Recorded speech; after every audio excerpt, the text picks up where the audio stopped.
আসসালামু আলাইকুম গাইস। আমাদের রাজবাড়ী জেলায় আজকে প্রথম ঝড় শুরু হলো।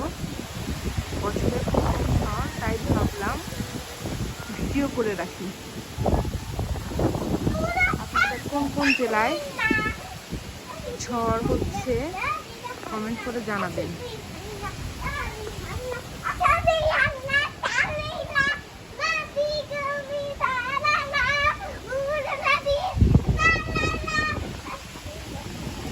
আমাদের এখান থেকে ভালো মতো বোঝা যাচ্ছে না ঝড়।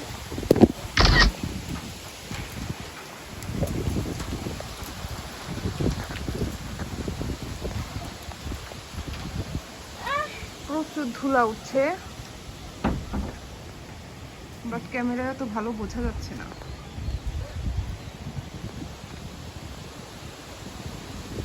বৃষ্টি নেই, শুধু প্রচুর পরিমাণে বাতাস হচ্ছে।